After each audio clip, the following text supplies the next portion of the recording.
Welcome, ladies and gentlemen. Your host, the Raven here, bringing you some Spelunky action. This time, we're gonna do the Ironman Achievement full playthrough from going through that main door in the beginning all the way till now. I was just talking to my best friend about doing this. I was telling her that I've been playing Spelunky for a while, and at first it's just the difficulty, the learning curve is really, really high.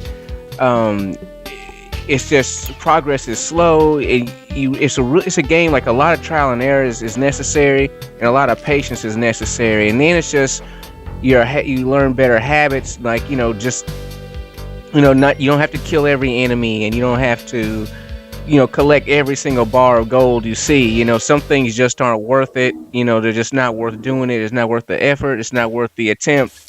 You don't have to rescue every girl. Although I try to, a lot of pro players, they just use the victim for sacrifice or whatever, to get, better rewards from the Kali's altar. But me, I wouldn't say a beginner. I would say intermediate. I'm able to beat the game by going from from the very beginning and all the way to the end boss and defeating the end boss without losing or dying. So I wouldn't say I'm a beginner, but I have a long way to go and a lot of things to learn. And that's just something that Spelunky can be praised about, the fact that you can play it for so many hours. I think I got 89 hours on it. Although sometimes, it's like leaving the game running while you're asleep or something like that. But I got a decent amount of hours on it, and it just to still know that there's so much more I can improve on, and there's so much, so many more things I can do, and so many more things to work on. It's just an awesome game design. So anyway, let's talk about these levels a little bit. Mines, they're just the best tool to have in the mines is a rock, because you can use it to trigger all the arrow traps.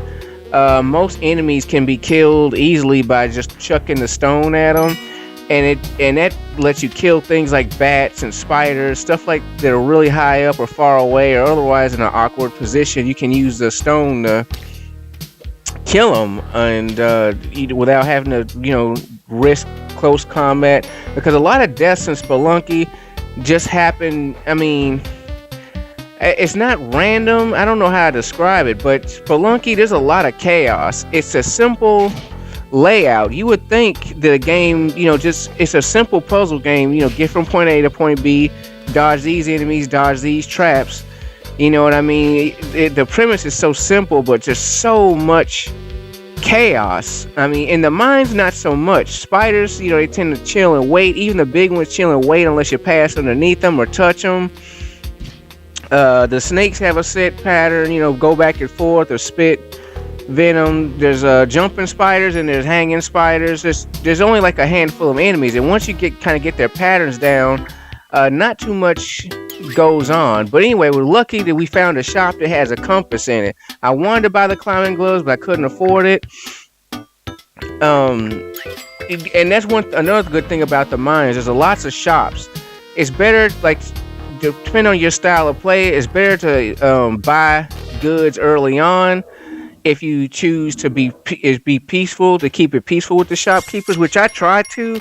I hate the shopkeepers. I think they're very cheap. I think they're just super irritating, but because it's just easy to get through the game without having to worry about them waiting on you at the they never give up. For some reason, I used to think that once you anger the shopkeeper, once you pass to the next set of the next stage or whatever, like you pass from you anger shopkeepers in the mines, but you pass to the jungle stage. I thought that they would be calm, but I guess it's just the fact that there wasn't any shopkeepers or something. I don't know, but now that if you anger the shopkeepers from that point on, there'll always be one of them trying to wait on you near the exit of the level, and sometimes you can kill the guy really easily, and other times it's just there's no way in heck to. I don't care how professional you are, because even pro players will tell you, you still get your life thrown away in Spelunky in a heartbeat. I mean, one miss. I mean, that's how the game's designed. Just one mistake, you're not paying attention here, or you forgot about this, or you didn't. Like, I mean, just simple things like how I'm back away to kill that bat. You don't want to start jumping around, trying to kill stuff. And then I thought better of trying to shoot that rocket. It's like, why don't I just walk forward and whip it? Spelunky, you'll lose your life in a heartbeat. So it's just in the early levels, I like to buy stuff and stock up. Some people like to kill the shopkeepers. I don't. I mean, I like to kill them. I'm going to start killing them now because now I'm going to practice just getting through without their help. Because you can get a lot more money and loot, and it's easier to get goods and supplies, especially for some of the secret stages, like the mothership, the worm, the hell level, the hell. So it's like, I see that I mean, you can go so far by purchasing things, but to really get to the really hard, the high level stuff, you do need to just know how to kill the shopkeepers in combat on a regular basis. Like, I mean, that's easy to steal from them and kill them in the shop. It's generally easy, but most of the time, though, my problem is when the shopkeepers wait for me at the exit, they're usually always in such a bad position, and I wind up getting killed trying to either get past them or kill them or something. And then you can see I almost died there. I forgot how that snake got in there. When I jumped down the hole, I was like, dang it, something bit, it bit me. I was like, oh crap. And I see the ghost was coming, so it was like, it's time to go. And we already had a compass. For a beginner, I would say the compass and the spectacles are probably the best tools. Besides bombs and ropes. Obviously you start off with bombs and ropes, but I'm talking about so far as items you don't start off with default with. The compass and spectacles are so useful. Like, I mean, I highly recommend purchasing them every single time. Now the spectacles not as much as the compass. This whole run was possible just because of the compass telling me where to go. It saves you so much trouble if you know exactly where to head. The compass, it just tells you where the exit is. So, like, I mean, there's no way to describe that with words. Just do it. You know what I mean? It just make your life so much easier. Just use the compass. Anyway, now spectacles. Their usefulness is deceptive. At first you get them and you think, oh, well, it just lets you see diamonds and jewels hidden inside the ground or whatever. So, I mean, which is very useful if you're on a money-making run or something like that, point attempt or something of that nature. But other than that, they don't seem to do anything. And that was my opinion of them. When I first started, once again, this game experience. I realized that if you have spectacles on and you run into one of the levels where it's dark, which luckily this run I didn't have that didn't happen. Which I've gotten really good at navigating those, but if you go into a level that's dark and you have spectacles, you'll not only will you be able to see, you'll have a wider range of vision than if you would carry a torch. And it's automatic and steady, so you don't have to carry a torch. You don't have to worry about the torch getting put out by water or something like that. And you can just see, and that you can see ahead of you, above you. I mean, it doesn't let you see the entire level. I mean, it's still like a sphere, but it's a good sized sphere. It's like, and it's way better than what you would have if you didn't have the glasses. So when you run into those. They help you see jewels, they help you see treasure, so that's one good thing.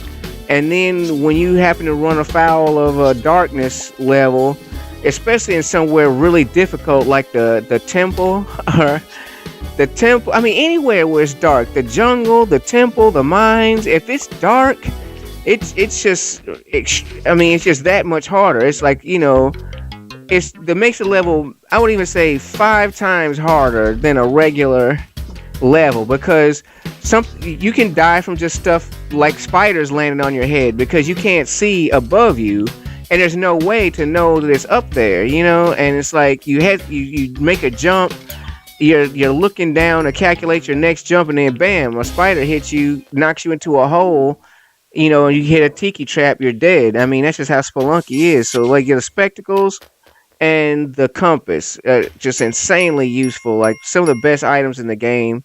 uh Thirdly, and actually this would probably more useful than the spectacles, but I just really like praising the spectacles. The climbing gloves. Climbing gloves. Now, I would like to point out that they do not eliminate the need for ropes. Just because you have climbing gloves does not mean you can start just throwing away ropes thinking that you don't need them. That's what I would do. I'm like, oh, I got climbing gloves. I don't need ropes anymore. You will still need ropes. Stock up on ropes if possible. You could be a little bit more liberal with your use of them because you have climbing gloves, but still you need ropes. Climbing gloves allows you to scale vertical surfaces of any, I think, except just about every surface except maybe I can't think because I can't. There's some certain blocks like the Olmec, not Olmec, but what's this? That Ankh. No, it's like a giant Easter Island stone statue head in the ice caves. I can't think of its name, but that, like, I think you can't attach yourself to the side of that.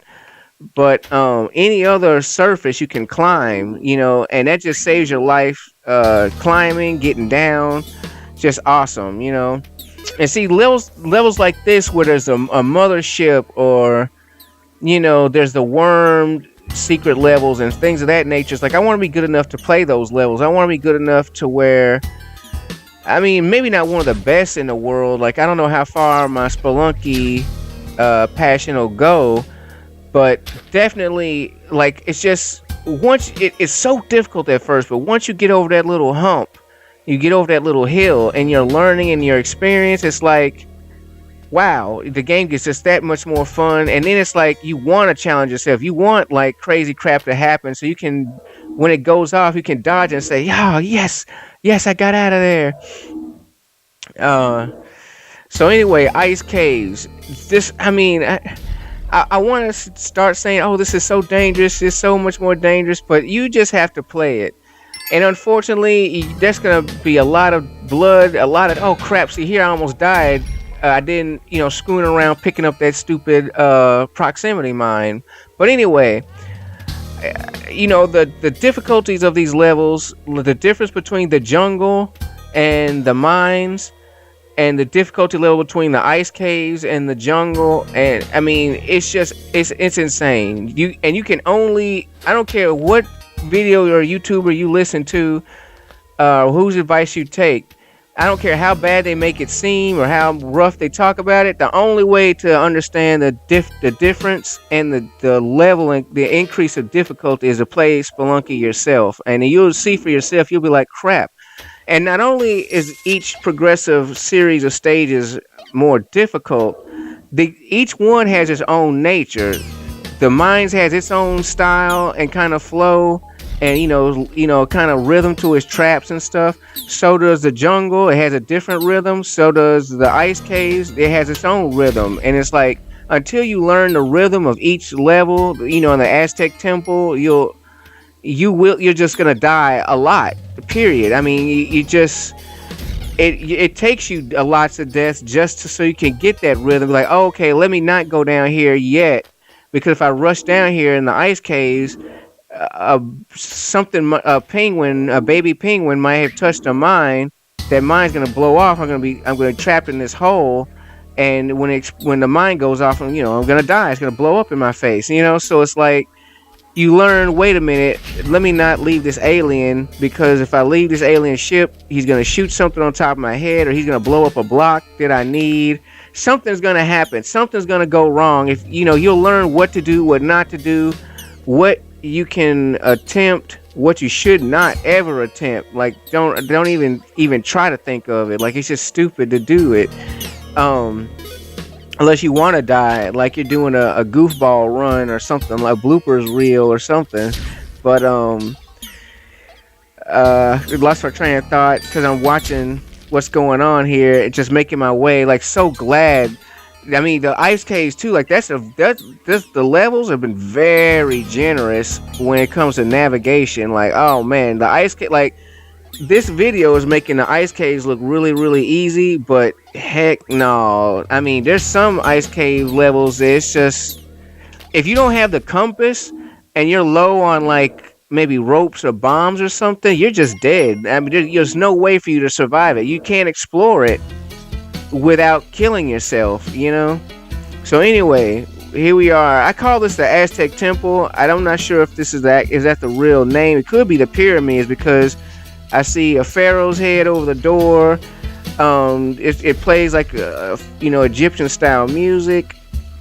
Got a funky Egyptian style beat. This is one of my favorite songs in the entire game. By the way, I just love the Egyptian music here for the temple. I call it Aztec Temple, but now that I look at it, there's hieroglyphs on the wall, so I think it's an Egyptian temple. But I mean, that the final boss Olmec isn't. I don't think that's Egyptian. I thought that's like an Aztec or a Mayan or South American civilization style deity or whatever. And so I always call this the Aztec Temple because this is where that dude was. But now that I look at it, I think it's an Egyptian temple. They just happen to have another type of deity as the final boss, and mixed in it.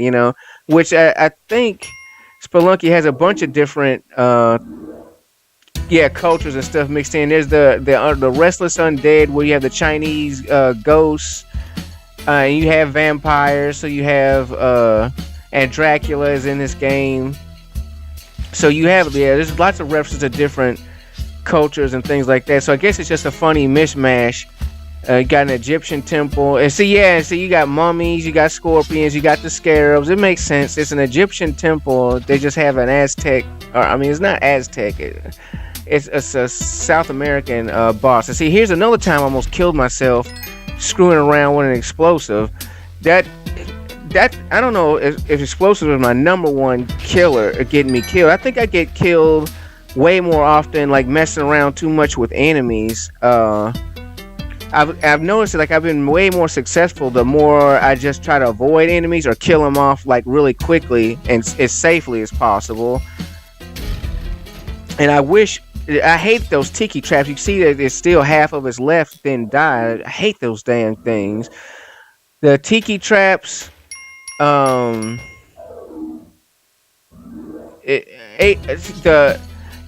I will start a rant. I'm sorry about this.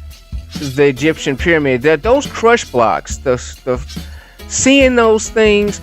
They're these traps. They're blocks. And here's this alligator magician asshole. When he got set off, I was like, damn it. Those things are really dangerous too. I've managed to kill one, and I don't know how. I don't know. I managed to kill one, but so far, them things, I've never been able to kill one ever again. And I think the one I killed was just sheer luck. Now, see this crush block, that block with the eye in it. That's what I'm trying to avoid, because them things, they don't play. Like the tiki traps, it's like you might can get past one, or run a little quick game or something. Some shenanigans or whatever, and get through them or something. The arrow trap, every now and then you might. It's possible to go through them without. Oh wow, Olmec already. It's possible to get through them, but them crush blocks, man, they will make mincemeat of you. So anyway, we're in Olmec's lair. Here's Olmec, the final boss. He's beating me. I died fighting him like maybe 10 times because number one, it's hard to get to him. First, you have to get here. That's the hardest part, is getting through the game without dying, to make it to see him in the first place. So that's part of his difficulty. Like, that is really difficult. Here's another time I almost killed myself.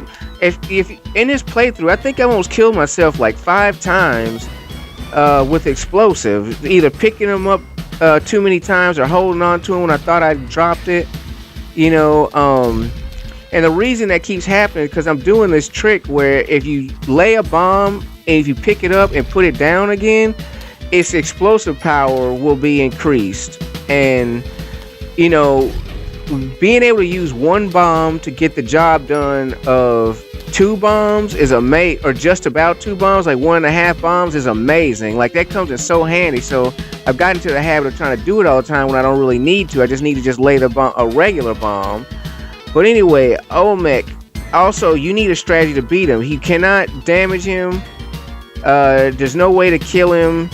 The only way to destroy him is to get him to either A, smash his own way down into the lava beneath the arena, or B, lay enough bombs under, and blow it out from underneath him and let him fall in. Either one of the, but he has to go in the lava. I mean, your whip doesn't work, your bombs won't work. I don't care what weaponry you have, shotgun, that's not gonna work. Now see, I killed that Hawkman. I took my time to kill him because in Spelunky, any little guy, a bat flying around, a spider loose, a loose spider, the hawk guy is loose, like any of that, like it'll get you killed. So it's like you want everything to be as safe as possible, as clear as possible, that doesn't allow you to take risks yourself. Now see, here I stuck because I can't. I'm definitely not going to try to attempt to get underneath them to get him to try to stomp. So I'm thinking, well, let me leave a bomb on his head, and then like the bomb didn't work, obviously, but now I'm thinking he tried to stomp me again. So I'm keep trying to jump on his head, trying to get him to stomp, just one more stomp to put himself, or two more, depending on where he is, his position, to put him through the lava. But I took damage right there, so I'm like, screw that. I'm not gonna, ride on him anymore because I took damage. I don't want to kill myself. I'm so close. So then I realized, wait a minute. At first I couldn't lay bombs because there wasn't enough room, but now I can shoot the bombs to the side of him and then get him underneath him, and then boom, he is toast. There goes Olmec. And I'm thinking, there's treasure and stuff up there. I'm thinking, why would I kill myself? I better get in this door, because you can die messing around trying to grab treasure, and I don't want to do that. So boom, Ironman Achievement unlocked. Ironman, getting through the game without shortcuts. Not the smoothest playthrough ever done in history of Spelunky, but pretty awesome. And if you play Spelunky yourself, you know just how difficult it is. So anyway, I'm your host, The Raven. I appreciate you watching. Don't forget to like, comment, subscribe. If you haven't subscribed, hit that subscribe button. I really enjoy all my subscribers and my comments. Feedback from the people really gives you motivation to keep your hobby going. So anyway, I'm going to leave you guys with the ending. Thank you for watching. The credits will go all the way through until it starts over back at the title screen. So you can see all text and credits. The developers did an awesome job. The players, the fan base does an awesome job. Shout outs to Israel, Blarg, and other pro Spelunky players. It's just, you see them, you get inspiration, and you learn what to do. Anyway, thank you for watching, and have a great day.